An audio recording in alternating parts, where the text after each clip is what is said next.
Semen सापरि आहम बोराइ बाथौ आश्रम इंलिश फरायसालिनि सामलाय आफादा मेट्रिक आनजादाव सेथि थाखोआव उथ्रिसार जानाय फरायसा आरो दिथागिरिफोरखौ बरायनाय आरो मान बावनाय हाबाफारि लादों। दिनै धेमाजि जिल्लानि सिङाव थानाय सिमेन सापरि हालामनि आहम बोराइ बाथौ इंराजि फरायसालि सामलाय आफादा 2023 मायथाइनि सेबाजों खुंजानाय मेट्रिक आनजादाव फरायसालिनिफ्राय सेथि थाखोआव उथ्रिसार जानो हानाय फरायसा दिथागिरिफोरखौ मान बावनायजों लोगोसे 9 आरो 10 थाखोआव फरायबाय थानाय फरायसा आरो दिथागिरिफोरजों सावराय हाबाफारिबो लानाय जादों। हाबाफारियाव गाहाय आलासि महरै बाहागो लानानै फरायसा आरो दिथागिरिफोरखौ थांखिनानै बोसोन बिबुंथि लाखियो एसबि बड' गोजौ फरायसालिनि आजिरा मोननाय लेङाइ फोरोंगिरि ललित चन्द्र बर' बिथाङा। आहम बोराइ बाथौ इंलिश स्कुलनि डिरेक्टर मुस्रि मनुराम बसुमतारी, फरायसालि सामलाय आफादनि नेहाथारि मुस्रि बिलाम्बर खेरखेतारी, सिमेन बियाब दुलाराय बाथौ गौथुमनि आफादगिरि मुस्रि पानिराम नार्जारी बिथांमोनाबो हाबाफारियाव बाहागो लानानै बिबुंथि लाखियो। दा थारैनो दिनै जोङो बोसोरफ्रामबो जिहेतु फरायसालिखौ लानानै जायफोर फरायसालिया मेट्रिक आनजादाव स्टार बा डिस्टिंसन बा बिदिनो फार्स्ट डिभिजन लेटार मोननानै बे फरायसालिनि मुंखौ लाबो बिथांमोनखौ बोसोरफ्रामबो बेबायदि रिजाल्ट होखांनायनि उनाव जों बिथांमोननो मान बावनाय जायो। लोगोसे जायफोर क्लास 10 बा 10 थाखो बा 9 थाखो बिदिनो फरायसालिखौ जाहाथे बिथांमोन जायफोरा मोजां नाम्बार मोननानै बा लेटार मार्क मोननानै बा स्टार मार्क मोननानै बा फार्स्ट डिभिजन मोननानै जाहाथे बिथांमोननि बे फंनैसो बाथ्राखौ मिथिनो हायो जाहाथे बिथांमोना माबायदि फरायदोंमोन बोरैहाय फरायना बबेयाव लेटार मोनदों बेफोरबायदि बेफोर बिथिंखौ नोजोर बोनानै जोङो जायफोर फरायसालिया सेथि थाखो आरो स्टार लेटार मोननानै जों फरायसालिनि मुं लाबोदो बिथांमोननि बिमा बिफा बा दिथागिरिखौबो जोङो हांख्रायहरनाय जादों। लोगोसे आरनायजों जों फाइलजों मान बावदो लोगोसे जोङो जोंनि उथिफुनाय जायफोर फरायसालि बिथांमोनखौबो जाहाथे मोनसे लामाजों बिथांमोननि सायाव साबसिन खालामनो हायो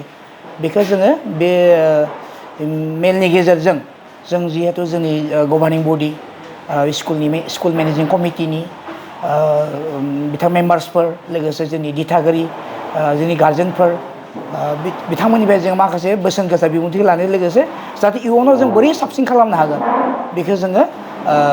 बे मेलनि मेन थांखिया बेनो आरो जोंनि फरायसालिनिफ्राय 29सा सेथि थाखोआव उथ्रिसार जानो हादों बेनि गेजेराव स्टार मोनदों 7 जन आरो लेटार मोननाय दं गोबाङैनो जोंहा एडभान्स मेथआव 97 मोननो हादों हाइस्ट टु हाइस्ट थिग बेदिनो ससियेलावबो 97 मोनदों सासे हाइस्ट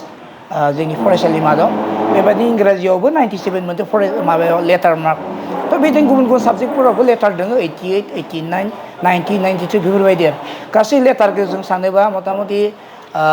गासै लेटार प्लास खालामोबा जोंनि फरायसालियाव मथा मथि 100 बारा लेटार मोनदों होननानै जों सानना लानो हायो आरो जिहेतु देग्लाय रिजाल्टनि सायाव जों बारा सेटिसफाइ नङा जों जग्राफि साबजेक्टआव जायबायदि आसा खालामदोंमोन जोङो जग्राफि साबजेक्टआव मोजां फिथाइखौ मोननो हायाखै आरो हिन्दी एम आइ एल दङ बे हिन्दी एम आइ एलआव जों बारा मोजां फिथाइखौ मोननो हायाखै थिग बेदिनो आसामिस एम आइ एल दङ आसामिस एम आइ एलआवबो बारा मोजां फिथाइखौ मोननो हायाखै जोंहा बर' एम आइ एलआव सानै फरायसुलिया लेटार मोनदों 87 आरो 82 नाथाय आरो मोनबावनांगौमोन एसेयावनो एरायलांबाय दा जोङो सानदो फैबाय थानाय समफोराव जों आरो फरायसालिफोरखौ जों मोजां रोखोमै जोङो माने स्टाडि खालामनानै बिथांमोनखौ जों स्ट्रिक्ट खालामनानै बा टिचारफोरा माने एकदम माने गथ'फोरखौ गाइड लानानै माने आरो साबसिन खालामनांगोन जिहेथु सेमोननि जिथु रिजाल्ट बे लकडाउननि आबहावायाबो एसेबाबो नुवादों बे माने नुजाबाय थादों आरोखि माने फरायसालियाव फैनो बानाय गार्जेनफोरनि बिमा बिफानि खोथा लायै ओमफ्राय किसुमान माने गाज्रि माबाथिं माने फरायसालिफोरखौ जोङो मेक्सिमाम माने नुनो मोनदों आरो बेनिखायनो जों ओरैबायदि स्ट्रिक्ट खालामदों दाथ' अल अभार क्लासरुमाव जों CC केमेरा फिटिं खालामबाय आरो जों गार्जेनफोरखौबो जों एसुरेन्स जों लादो जुदि फरायनो गोसो दंबा फरायनांसिगोन फरायनो गोसो गैयाबाथ' फरायसालिखौ गारनो हागौ मानो होनबा जों जायफोर ख्रिस्टियान मिसनारिसफोर बायदि जों स्ट्रिक्ट खालामनांसिगोन माने बिसोरो क्लास 8 लाखिजोबो बेनिफ्राय जायफोर मोजां गथ' बेखौल' मेट्रिक आनजादखौ होनो होयो जोंना मा जायो जोङो गाज्रि मोजां खोथा गैया माने गाज्रिखौबो जों मोजां बानायनो सेस्था खालामो बे सेस्थायावनो किसुमान गाज्रि गथ'फोरखौ जोङो नाजाबाबो जों मोजां खालामनो हाया दा बाथ्राया बेनो खिन्थु जोङो जुदि फरायसुला फरायसुलि जों जुदि दा गभर्नमेन्टनि जिथु पलिसि बे पलिसियाव क्लास 8आव फेल खालामनाय मोनसे माबाया दोङो हिसाबै जों क्लास 8आव एबार निस्सय जायफोर फरायसुला फरायसुलि एसे दुरबल बे दुरबल फरायसुला फरायसुलिखौ जोङो थारैनो जों लाखिनाय जागोन आरो जायफोरा मोजां गथ' बेखौसो जों क्लास 9 एबा 10आव प्रम'सन होनायखौ जों मोनसे माबाखौ लागोन आरोखि दा खोथाया जाहैबाय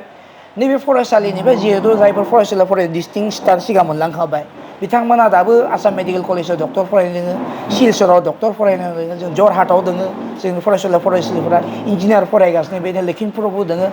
गुबुन गुबुन आरो इउनिभारसिटिफोराव जों फरायसालि गथ'फोरा दोङो मेजर लानानै बा मा होनो बे मास्टार डिग्रि लाना दोङो डिग्रियाव दोङो थ' जायफोरा बेनिफ्राय फरायलांदों थारैनो मोजां जादों आरो आङो आसा खालामो जे बे फरायसालिनिफ्राय आरो मोजां जाबावगोन आरो बे सानजेरि नोगोर सिमेन्ट हालामाव बे बाथौ मिसन स्कुल बा नैबे आहामबारि बाथौ इंलिस स्कुल जायखौ जोङो लानाय जादों मुंखौ थ' बेनिफ्राय जाहाथे आरो साबसिन ओंखारलाङो आरो जायगानि माने मान जिथु जायगानि मान सन्मानखौ जों लाखियो आसाबारि इयुनाव जोङो जुजिगोन स्टेन्ड लाखिनो थाखाय जों जुजिगोन आरो बेनि थाखाय नाजागोन आरो साफ्रोमबो जों